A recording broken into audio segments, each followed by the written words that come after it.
আমরা আবরণী কলা বা এপিথেলিয়াল টিস্যু শেষ করেছি আর আজকে আমরা শুরু করতে চলেছি কানেকটিভ টিস্যু বা যোগ কলা। যোগ কলা এটা মেসোডার্মাল ইন অরিজিন, মেসোডার্ম থেকে উৎপন্ন হয়। মেসোডার্মাল অরিজিন, মেসোডার্ম থেকে উৎপন্ন হয় আর most widely present in body, most widely present মানে সমস্ত কলার মধ্যে কানেকটিভ টিস্যু বা যোগ কলা সব থেকে বেশি পরিমাণে শরীরে আছে। আর একটা মোস্ট ইম্পর্টেন্ট ফিচার যা হয় কানেকটিভ টিস্যু হওয়ার জন্য সেটা হয় এখানে কোষ থাকবে, ফাইবার বা তন্তু থাকবে আর থাকবে গ্রাউন্ড টিস্যু বা ম্যাট্রিক্স।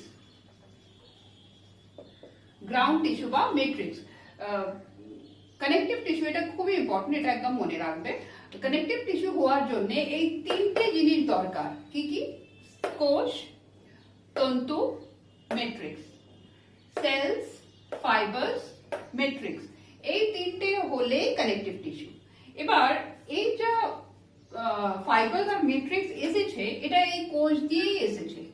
এই কোষ যা আছে স্পেশাল টাইপ অফ সেল হয় যা ফাইবার আর ম্যাট্রিক্স দুটোকেই ক্ষরণ করে আর এই কোষের নাম হলো ফাইব্রোব্লাস্ট। ফাইব্রোব্লাস্ট মানে কানেকটিভ টিস্যু হলে ফাইব্রোব্লাস্ট থাকবেই থাকবে। এবার ব্যতিক্রম আছে, সেটা নিয়ে আমরা আলোচনা করব, কিন্তু বেশিরভাগ ক্ষেত্রে ফাইব্রোব্লাস্ট থাকবেই থাকবে। আর ফাইব্রোব্লাস্ট ক্ষরণ করে ফাইবার আর ম্যাট্রিক্স।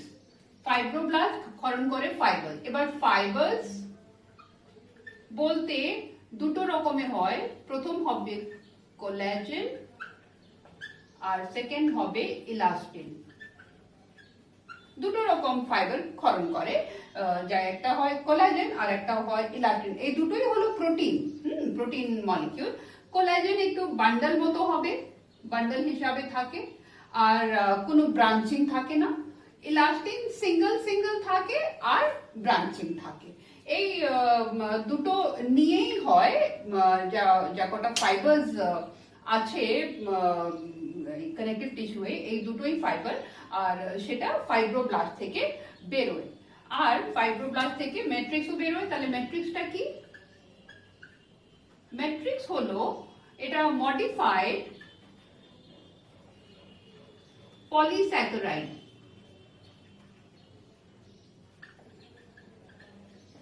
মডিফাইড পলিস্যাকারাইড আর ওর মধ্যেই ফাইবার আর কোষগুলো থাকবে। তাহলে দেখি কিরকম স্ট্রাকচারটা হবে। মানে এটা ফাইব্রোব্লাস্ট একটু এইরকম দেখতে, অনেকটাই প্রোট্রুশন থাকে এইরকম ফাইব্রোব্লাস্ট। এই ফাইব্রোব্লাস্ট কোষ হলো, ওর পাশে থাকলো কোলাজেন, অনেকটাই কোলাজেন থাকবে। ডিপেন্ড করবে কিরকম কিরকম কলা আছে, অনেকটাই প্রকারভেদ আমরা দেখবো এখন। এই হয়ে গেল ফাইবার, হয়ে গেল কোষ আছে, ফাইবার আছে, মানে এটা হলো ওর পরিবার, কানেকটিভ টিস্যুর পরিবার। আর এটা হলো গ্রাউন্ড টিস্যু।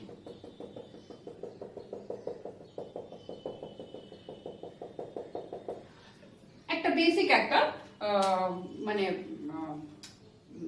এক্সপ্লেনেশন, যা কানেকটিভ টিস্যু বলতে সেল থাকবে। সেল হয় ফাইব্রোব্লাস্ট সেল থাকে, ফাইব্রোব্লাস্ট সেল অনেকটাই হয়। ফাইব্রোব্লাস্ট সেল, ফাইব্রোব্লাস্ট সেল ক্ষরণ করবে ম্যাট্রিক্স যা হয় মডিফাইড পলিস্যাকারাইড আর ক্ষরণ করবে ফাইবার যা হতে পারে কোলাজেন বা ইলাস্টিন। এবার কানেকটিভ টিস্যু হওয়ার জন্য এই সব জিনিসগুলো মাস্ট। আচ্ছা, এবার আমরা দেখি কানেকটিভ টিস্যুর ফাংশনটা কি।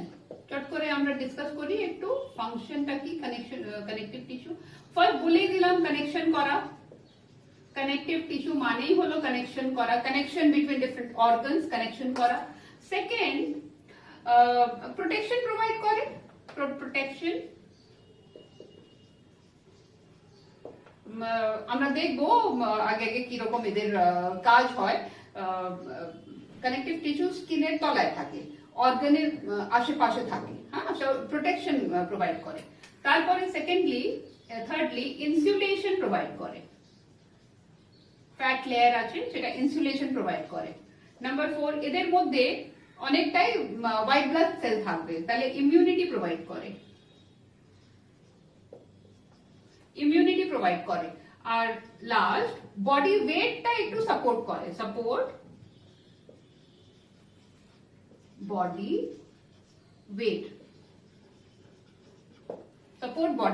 ওয়েট, তাহলে এই সব কটা ফাংশন হয়ে গেল। আর আরেকটা ইম্পর্টেন্ট জিনিস, কানেকটিভ টিস্যু আর এপিথেলিয়াল টিস্যুর মধ্যে তফাৎটা কি হলো তাহলে? কানেকটিভ টিস্যু একটু আইডিয়া আমরা পেয়েছি, এইরকম জিনিসগুলো দরকার। এপিথেলিয়াল টিস্যু আমরা জানি সবকটা কি আছে, তাহলে দুটো বা তিনটে যদি প্রকারভেদটা বলতে হয়, তফাৎটা বলতে হয়, তাহলে কি হবে? প্রথম হবে এপিথেলিয়াল টিস্যু এরকমই লিখি, আর কানেকটিভ টিস্যুকে সিটি বলে সম্বোধিত করব। এপিথেলিয়াল টিস্যুর ক্ষেত্রে বেসমেন্ট মেমব্রেন ছিল প্রেজেন্ট, এখানে অ্যাবসেন্ট।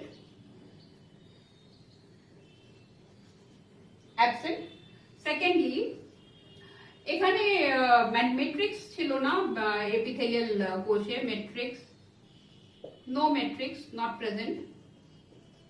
প্রেজেন্ট। আর এখানে ম্যাট্রিক্স প্রেজেন্ট। আরো অনেকটাই আমরা পাবো, কিন্তু যদি কিছুই না আসে মাথায়, তাহলে এই দুটো লিখে দিলেও ফুল credit. Basement epithelial tissue basement membrane পাওয়া যায়, এখানে কোনো বেসমেন্ট মেমব্রেন নেই।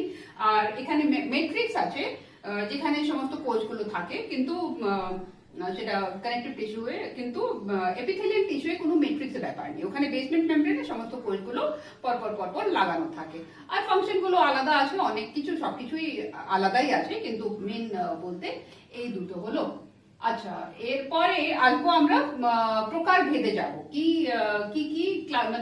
টাইপস অফ কানেকটিভ টিস্যু হয়, what are the types of connective tissue, আর প্রকার ভেদটা কি, চলো চটপট সেটাও দেখি আমরা। প্রকারভেদ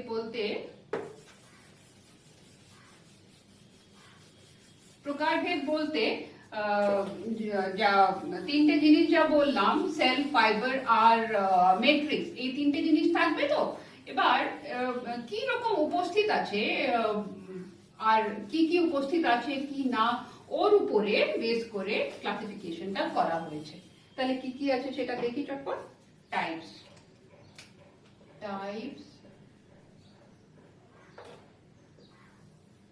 দুটো টাইপ হবে।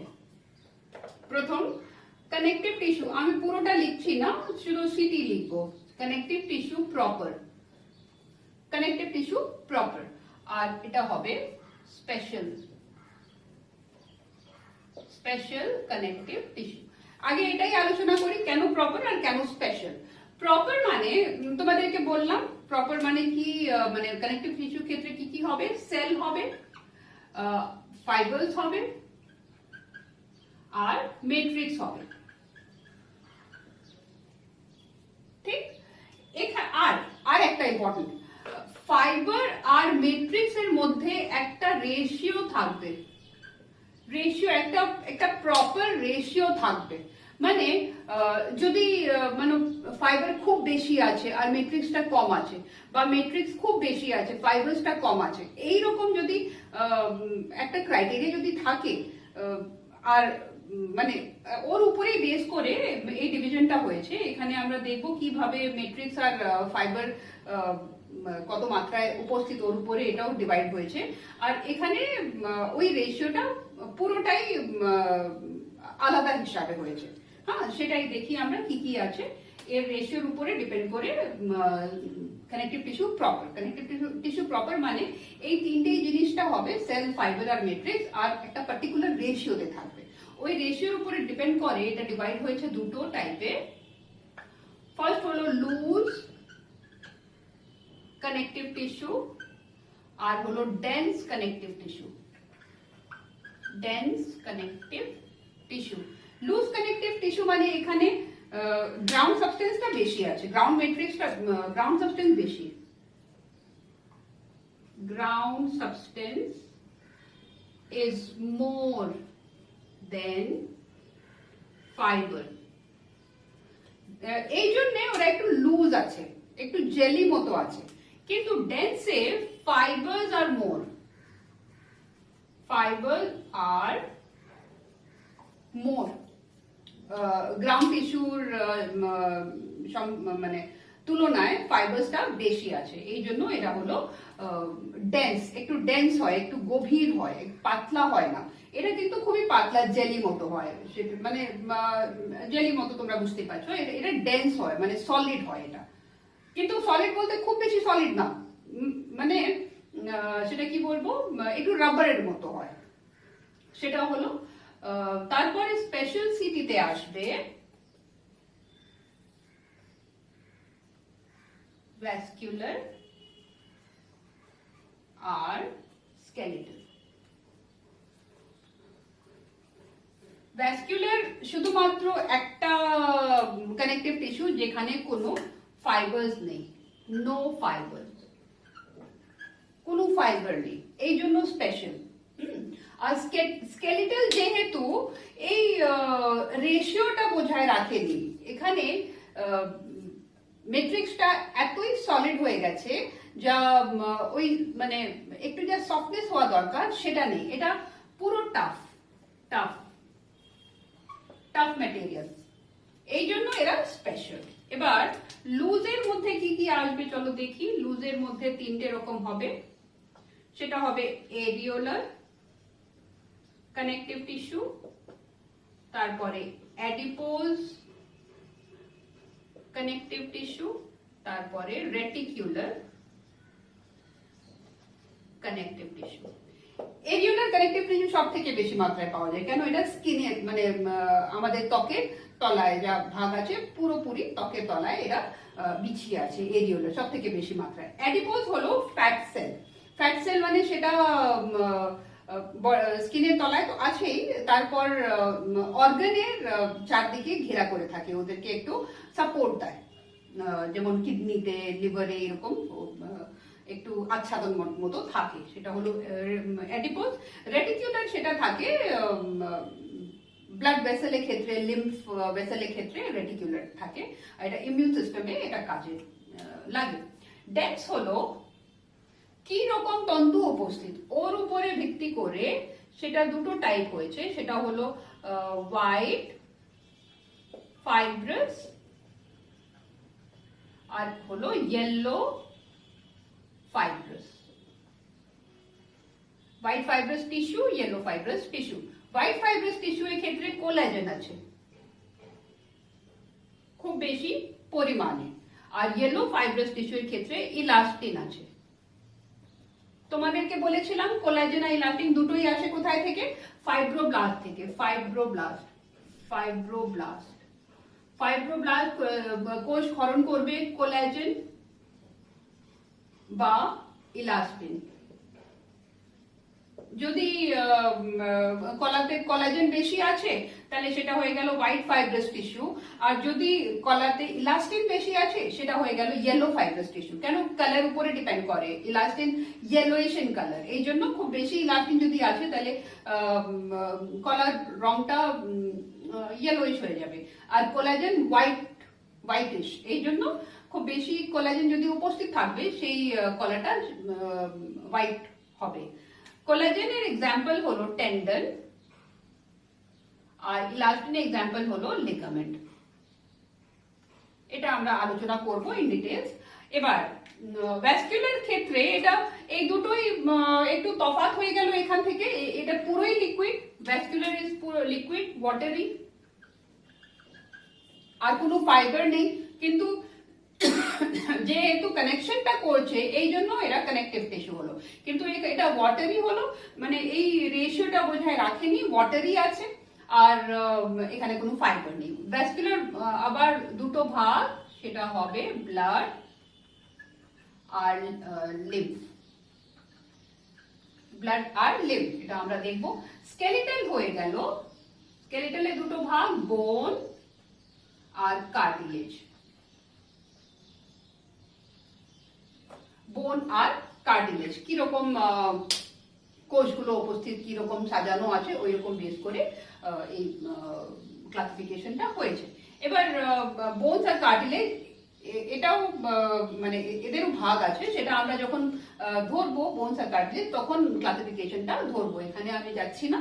এখানে তোমরা শুধু এইটুকু মাথায় রাখো, যা কানেকটিভ টিস্যু বলতে দুটো ভাগ করা হয়েছে। একটা হলো connective tissue proper. Connective tissue proper মানে সেল থাকবে, ফাইবার থাকবে, ম্যাট্রিক্স থাকবে, আর ফাইবার আর ম্যাট্রিক্স এর মধ্যে একটা পার্টিকুলার রেশিও থাকবে, খুব বেশি কম না, খুব বেশি বেশি না, এইরকম একটু পার্টিকুলার রেশিও থাকবে। স্পেশাল কানেকটিভ টিস্যু যা জিনিসটা আছে, কানেক্ট করছে, অঙ্গগুলোকে কানেক্ট করছে, কিন্তু হয়তো সবকটা নেই, আর হয়তো খুব বেশি পরিমাণে আছে, এই জন্য এরা স্পেশাল টাইপ হয়েছে। স্পেশাল টাইপের দুটো ভাগ, ভ্যাসকুলার আর স্কেলিটাল। এখানে দেখে দিই আগে, সিটি প্রপারে দুটো ভাগ, লুজ কানেকটিভ যেখানে গ্রাউন্ড ম্যাট্রিক্সটা একটু বেশি আছে, আর ডেন্স কানেকটিভ টিস্যু যেখানে ফাইবার একটু বেশি আছে। লুজ কানেকটিভ টিস্যু হলো এরিওলার, অ্যাডিপোজ আর রেটিকুলার। কিভাবে মানে ওখানে কোন ফাইবারটা বেশি আছে ওর উপরে বেস করে এই ক্লাসিফিকেশনটা হয়েছে। এবার আমরা ইন্ডিভিজুয়ালি সবকটা দেখবো, তখন আর ডিটেইলসে পড়বো। ডেন্স হবে হোয়াইট ফাইব্রাস আর yellow fibrous. Vascular connective tissue এর মধ্যে ব্লাড আর লিম্ফ এলো, আর স্কেলেটাল কানেকটিভ টিস্যুর মধ্যে বোনস আর কার্টিলেজ এলো। এই নিয়ে হলো পুরোপুরি কানেকটিভ টিস্যু এর ক্লাসিফিকেশন। এখানে আমরা কানেকটিভ টিস্যু ক্লাসিফিকেশনের আউটলাইনটা দেখেছি। এবার নেক্সট ভিডিওয়ে প্রত্যেকটা টাইপের একটু ডিটেলসে আমরা আলোচনা করব।